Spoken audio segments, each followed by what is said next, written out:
नमस्कार. आजच्या या भागामध्ये आपण समन्वयाचा अर्थ आणि सिद्धांत या बाबीवर थोडक्यात विचार करणार आहोत.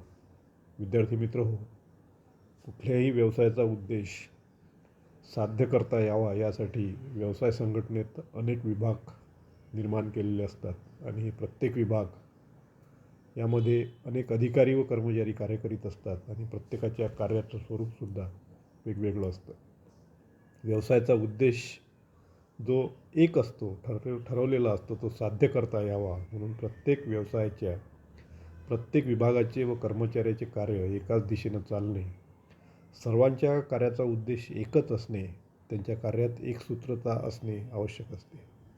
व्यवसायातील विविध व्यक्तींच्या कार्यात एकसूत्रता निर्माण करण्याच्या उद्देशालाच समन्वय किंवा सुसूत्रीकरण असं म्हणतात.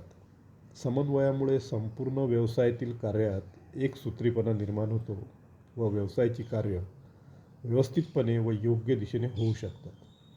व्यवसायातील कर्मचारी आणि त्यांच्या कार्यामध्ये समन्वय साधल्याशिवाय संघटनेला आपली उद्दिष्ट साध्य करता येत नाहीत. या दृष्टिकोनातून समन्वयकाची भूमिका ही अत्यंत महत्त्वाची समजली जाते.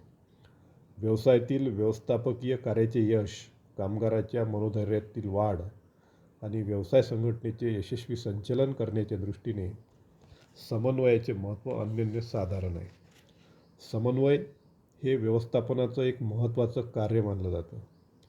आता हे एक व्यवस्थापनाचं कार्य असलं तरी याबद्दल काही तज्ज्ञांमध्ये कदाचित दुमत आहे, तर त्याचा या ठिकाणी आपल्याला फारसा विचार करण्याची गरज नाही. परंतु व्यवस्थापन करत असताना समन्वय हा अत्यंत महत्त्वाचा आहे. समन्वय साधल्याशिवाय आपण आपलं अपेक्षित उद्दिष्ट साध्य करू शकत नाही आणि व्यवसायाला जर यश प्राप्त करायचं असेल तर त्या संघटनेमध्ये समन्वय असणं अत्यंत गरजेचं आहे. एवढं सगळं स्पष्टीकरण लक्षात घेतल्यानंतर आपल्या असं लक्षात येईल की समन्वय हे व्यवस्थापनाचं एक अत्यंत महत्त्वाचं कार्य असून संघटनेच्या कार्यातील विविध घटकांमध्ये सामंजस्य निर्माण करण्याचं कार्य व्यवस्थापकाला करावं लागते. त्यामुळं समन्वयाला व्यवस्थापन प्रक्रियेचा सार, इसेन्स ऑफ मॅनेजमेंट प्रोसेस असं देखील म्हटलं जातं. मुने आणि रेले या व्यवस्थापन तज्ज्ञांच्या मते समन्वय हे संघटनेचं पहिलं तत्त्व असून इतर सर्व तत्त्व त्यात अप्रत्यक्षपणे समाविष्ट असतात. हेनरी फेयॉल यांनीसुद्धा असं मत मांडलं की समन्वयाचं कार्य हे योजना तयार करणे, संघटना करणे आणि आदेश देणे या कार्यापासून वेगळं करता येत नाही. म्हणजे समन्वय जरी हे एक स्वतंत्र कार्य असलं तरी या कार्याचा समावेश व्यवस्थापनाच्या प्रत्येक कार्यामध्ये असणं अत्यंत गरजेचं आहे. त्यामुळे या सगळ्या कार्यापासून समन्वयाचं एक स्वतंत्र अस्तित्व आपल्याला वेगळं करता येत नाही. व्यवस्थापनाची जी कार्य आहेत त्याच्यामध्ये नियोजन असेल, संघटन आहे, समन्वय असेल, निर्देशन असेल, नियंत्रण असेल, ही 5 कार्य सांगितली जातात. सोबतच इमारत आहे, बाजारपेठ आहे, भांडवल, श्रम, यंत्रसामुग्री, विविध उपकरणे इत्यादी घटक हे संघटनेतील अनिवार्य घटक समजले जातात. या व्यवस्थापकाच्या सर्व कार्यामध्ये आणि या व्यवसाय संघटनेतील सर्व घटकांमध्ये समन्वय प्रस्थापित करण्याचे काम व्यवस्थापकाला करावे लागते. म्हणूनच म्हटलं जातं की हे व्यवस्थापकाचं महत्त्वाचं काम आहे. समन्वयाअभावी हे सर्व घटक जे आहेत हे निष्क्रिय समजले जातात. कोणताही एक घटक कार्य करू शकत नाही. त्यामुळे प्रत्येक घटकांमध्ये समन्वय आवश्यक आहे. समन्वयाच्या माध्यमातून उपक्रमाच्या विविध क्रियामध्ये समतोल राखला जातो व हा समन्वय राखण्याचे काम व्यवस्थापनातून करण्यात येते. संघटनेत काम करणाऱ्या कर्मचाऱ्याच्या हालचालींना पद्धतशीर स्वरूप देण्याच्या उद्देशाने व्यवस्थापकाकडून करण्यात येणाऱ्या सर्व प्रकारच्या प्रयत्नांना समन्वय असं म्हणता येईल. विविध व्यवस्थापन तज्ज्ञांनी समन्वयाच्या वेगवेगळ्या व्याख्या केलेल्या आहेत. काही व्यवस्थापन तज्ज्ञांच्या व्याख्यांचा आपल्याला या ठिकाणी विचार करणे अत्यंत गरजेचे आहे. सर्वप्रथम आपण पाहू हेनरी फेयॉल या व्यवस्थापन तज्ज्ञाने समन्वयाची केलेली व्याख्या. हेनरी फेयॉल यांच्या मते उपक्रमाचे कार्य सुरळीतपणे चालावे आणि यश प्राप्त व्हावे याकरिता उपक्रमाच्या सर्व क्रियांमध्ये सामंजस्य प्रस्थापित करण्याची क्रिया म्हणजे समन्वय होय. परत पाहू आपण.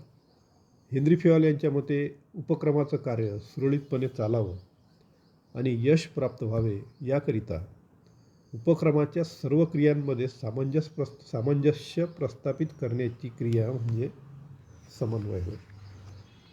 Coordination is the harmonize all the activities of concern in order to facilitate its working and its success. म्हणजे व्यवसायाच्या यशासाठी व्यवसायाचं कार्य सुरळीत चालावं आणि आपली उद्दिष्टपूर्ती व्हावी यासाठी उपक्रमाच्या सर्व क्रियांमध्ये परस्पर सामंजस्य निर्माण करणं याला समन्वय असं म्हटलेलं आहे. दुसरी व्याख्या कुंटज आणि ओडोनेल यांनी मांडलेली आहे. ते असं म्हणतात की समन्वय म्हणजे सामूहिक उद्दिष्ट साध्य करण्यासाठी व्यक्तिगत प्रयत्नांमध्ये एकात्मता निर्माण करण्यासाठी व्यवस्थापकाकडून करण्यात येणाऱ्या प्रयत्नांचा सार होय किंवा सारांश होय. म्हणजे त्यांनी कुंटज आणि ओडोनेल असं म्हणतात की समन्वय म्हणजे काय, तर सामूहिक उद्दिष्ट, सगळ्यांचं एकच उद्दिष्ट प्राप्त करण्यासाठी जे काही व्यक्तिगत प्रयत्न केले जातात, या प्रयत्नामध्ये एकवाक्यता किंवा एकात्मता निर्माण करणे यासाठी व्यवस्थापक जे प्रयत्न करतो, या प्रयत्नांचा सारांश म्हणजे समन्वय असं म्हटलेलं आहे. नंतर मुने आणि रेले यांनीसुद्धा एक व्याख्या मांडलेली आहे, तीसुद्धा पाहणं या ठिकाणी आपल्याला गरजेचं आहे. सर्वसामान्य उद्देश साध्य करण्यासाठी केल्या जाणाऱ्या विविध कार्यात सुसूत्रता आणण्यासाठी केले जाणारे सुव्यवस्थित व सामूहिक प्रयत्न म्हणजे समन्वय होय. मुने आणि रेले असं म्हणतात की जे सर्वसामान्य उद्दिष्ट आहे ते साध्य करण्यासाठी जे काही कार्य केलं जातं या सगळ्या कार्यामध्ये सुसूत्रता आणणे यासाठी सुव्यवस्थित व सामूहिक प्रयत्न जे केले जातात याला समन्वय असं म्हटलेलं आहे. नंतर हायमन यांनीसुद्धा एक समन्वयाची व्याख्या केलेली आहे. हायमन यांच्या व्याख्येनुसार समन्वय म्हणजे हायमन यांच्या दृष्टिकोनातून त्यांनी समन्वयाची व्याख्या अशी केली आहे. समन्वय म्हणजे कोणत्याही कार्याला योग्य वेळ, योग्य खर्च व कामाचा योग्य दर्जा देण्याच्या दृष्टीने कनिष्ठांच्या प्रयत्नांचे केलेले सुव्यवस्थित नियोजन होय. या त्यांच्या संयुक्त प्रयत्नामुळे संघटनेची पूर्वनियोजित उद्दिष्ट गाठणे किंवा साध्य करणे सोपे. समन्वयाच्या या विविध व्यवस्थापन तज्ज्ञांनी केलेल्या व्याख्यांवरून आपल्या हे लक्षात आलंच असेल की समन्वय हे एक व्यवस्थापकाचं अत्यंत महत्त्वाचं काम आहे आणि व्यवसायाची एकत्रित उद्दिष्ट गाठण्यासाठी जे सगळे प्रयत्न केले जातात हे सगळे प्रयत्न सुनियोजित पद्धतीनं करून घेण्याची जबाबदारी ही व्यवस्थापकाची असते. त्याशिवाय व्यवसायाला यश प्राप्त होऊ शकत नाही. या सगळ्या व्याख्यांवरून आपल्याला काही समन्वयाची वैशिष्ट्ये या ठिकाणी सांगता येतील. ती म्हणजे पहिलं वैशिष्ट्य असं सांगता येईल की हे एक व्यवस्थापनाचं अत्यंत महत्त्वाचं काम आहे. व्यवस्थापकाला व्यवसायाचा त्या उपक्रमाचा नायक म्हटलं जातं. तो एक प्रकारे त्या उपक्रमाचा नेता असतो आणि आपल्या सगळ्या कामगारांकडून आवश्यक असलेलं कार्य करून घेण्यासाठी त्याला व्यवस्थापन कार्य करत असताना समन्वय ठेवणं अत्यंत गरजेचं असतं आणि समन्वयाशिवाय व्यवस्थापनाचं कार्य यशस्वी होऊ शकत नाही. म्हणून हे व्यवस्थापनाचं महत्त्वाचं कार्य आहे. दुसरं वैशिष्ट्य सांगता येईल की व्यवस्थापनासंबंधीची जबाबदारी. व्यवसायातील व्यवस्थापक हे सहाय्यकांचे प्रयत्न एकत्रित आणून त्यातून व्यवसायाच्या उद्दिष्टाची पूर्तता करण्यासाठी जबाबदार समजले जातात. व्यवस्थापकाच्या कार्याचा तो एक अविभाज्य भाग आहे. तथापि जर व्यवसायातील समन्वयात एकसूत्रता नष्ट झाल्यास अशा परिस्थितीत त्या व्यवसायाला कुशल अशा समन्वयकाची नेमणूक करावी लागते. म्हणजे समन्वय साधणं ही एक प्रकारे व्यवस्थापनाचीच जबाबदारी आहे किंवा ते व्यवस्थापनानंच समन्वय प्रस्थापित केला पाहिजे. हे सुद्धा या व्याख्यांवरून वैशिष्ट्य आपल्याला सांगता येईल. तिसरं वैशिष्ट्य आहे अखंडित आणि गतिमान प्रक्रिया. संघटनेतील सर्व स्तरावरून समन्वयाचे कार्य सतत चालत असते, ते कधीच संपत नाही. संघटनेतला प्रत्येक अधिकारी आपापल्या परीनं व आपल्या कार्यक्षेत्रामध्ये समन्वयाचं कार्य करीत असतो आणि ही प्रक्रिया सतत सुरूच असते. ती गतिमानसुद्धा असते. समन्वयाचं कार्य ही स्वतःच गतिमान आहे. बदलत्या परिस्थितीनुसार त्यातही बदल होत असतो, बदल करावा लागतो आणि केलेला बदल तात्काळ लागू करावा लागतो. वातावरणानुसार कार्यात बदल करणे सहज शक्य होते आणि काही समन्वयकाचे प्रकार सामान्यतः सर्व संघटनेत अस्तित्वात असलेले आपल्याला दिसून येतात. उच्च प्रतीचे समन्वय संघटनेत अस्तित्वात आणण्यासाठी काही विशेष अशा प्रयत्नांची गरज असते आणि काही प्रयत्नांनीसुद्धा अशा पद्धतीचा समन्वय संघटनेमध्ये प्रस्थापित केला जाऊ शकतो. एकंदरीत समन्वय ही उपक्रमामध्ये चालणारी, सतत चालणारी, अखंडित अशी आणि गतिमान प्रक्रिया असं आपल्याला म्हणता येईल. त्यानंतर क्रियांचा एकसंघपणा हे सुद्धा एक वैशिष्ट्य समन्वयाचं सांगता येईल. सामान्यपणे ज्या क्रिया संघटनेमध्ये केल्या जातात या सगळ्या एकसंघ असले पाहिजे. त्यात संघटनेच्या संबंधात विविध क्रियांची वेळ निश्चिती तसेच या क्रिया पूर्ण करण्याच्या विविध पद्धती यांचा समावेश होतो. प्रत्येक व्यक्तीचे प्रयत्न हे एकत्रित होऊन ते संपूर्ण संघटनेचे प्रयत्न म्हणून मान्य पावतात आणि समन्वयात कोणत्याही एका व्यक्तीच्या प्रयत्नांना थारा नाही. म्हणजे हा सामूहिक प्रयत्नांमुळं संघटनेला यश प्राप्त होतं आणि हे सामूहिक प्रयत्न व्यक्तिगत प्रयत्नातूनच घडत असतात. प्रत्येक व्यक्तीनं जरी प्रयत्न केला असला तरी तो सामूहिक प्रयत्नाचाच एक भाग असल्यामुळं शेवटी यश सामूहिक प्रयत्नाचंच राहते आणि म्हणून सर्व क्रिया ज्या आहेत त्या एकसंघ पद्धतीनं होत असतात. असं हे वैशिष्ट्य समन्वयाचं वैशिष्ट्य आपल्याला या ठिकाणी सांगता येईल. त्यानंतर आपण वरती पाहिलेलंच आहे की हे व्यवस्थापकाचं कार्य आहे. व्यवस्थापकालाच नेतृत्व म्हणून संघटनेमध्ये समन्वय प्रस्थापित करण्याचं कार्य पार पाडावं लागतं. व्यवस्थापनाच्या सर्व स्तरावरून समन्वयाचं कार्य होत असते. व्यवस्थापक हा मधल्या स्तरावर जरी काम करत असला तरी उच्चस्तरीय व्यवस्थापन, मध्यस्तरीय व्यवस्थापन आणि निम्नस्तरीय व्यवस्थापन या तिन्ही स्तरामध्ये समन्वय प्रस्थापित करण्याचं काम व्यवस्थापकाला करावं लागतं. आता पाहूया आपण समन्वयाचे सिद्धांत, प्रिन्सिपल ऑफ कोऑर्डिनेशन. आता कुठल्याही उपक्रमाचा व्यवस्थापक जो असतो तो सामूहिक प्रयत्नाद्वारे समन्वयाचं कार्य करीत असतो. प्रत्येक विभागाच्या कार्याचं आणि प्रयत्नांचं मूल्यमापन करणं हे समन्वयकाच्या माध्यमातून केलं जातं. समन्वय साधावायचा असल्यास तो नेमका कोणत्या पद्धतीने व कोणत्या मार्गाने साधावा हे निश्चित होणे आवश्यक असते.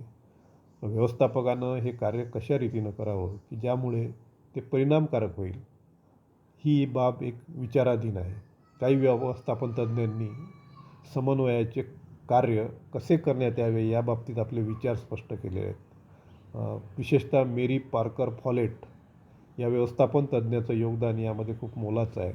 मेरी पार्कर फॉलेट यांच्या मतानुसार त्यांनी व्यावसायिक समन्वयाला यशस्वी करण्याकरिता काही सिद्धांत मांडले आणि हे सिद्धांत आपल्याला या ठिकाणी पाहिजेत. मेरी पार्कर फॉलेट यांनी मांडलेला पहिला जो सिद्धांत आहे तो प्रत्यक्ष संबंधाचा सिद्धांत आहे. प्रत्यक्ष संबंधाचा सिद्धांत हे स्पष्ट करतो की समन्वय हे जबाबदार व्यक्तीमधील अंतर्गत घटक प्रत्यक्ष संबंधाद्वारे साधता येतं. म्हणजे या सिद्धांतानुसार उपक्रमामध्ये काम करणाऱ्या कर्मचाऱ्यांची प्रत्यक्ष भेट घडवून आणली जाते, त्यांच्याशी प्रत्यक्ष संबंध साधला जातो आणि त्यामुळे कर्मचाऱ्यांमध्ये विचाराची आणि कल्पनांची देवाणघेवाण करता येते. आपले विचार व प्रतिक्रिया व्यक्त करता येतात, इतरांचे विचार ऐकून घेता येतात. संघटनेतील कार्य करणाऱ्या वेगवेगळ्या अंतर्गत घटकांमध्ये दैनंदिन कार्य करीत असताना समन्वय साधला जाऊ शकतो आणि त्यात अवघड असा भाग फारसा नसतो. परंतु संघटनेबाहेरील किंवा दूर अंतरावर असलेल्या घटकांमध्ये अशा पद्धतीनं समन्वय साधणं अत्यंत अवघड कार्य आहे.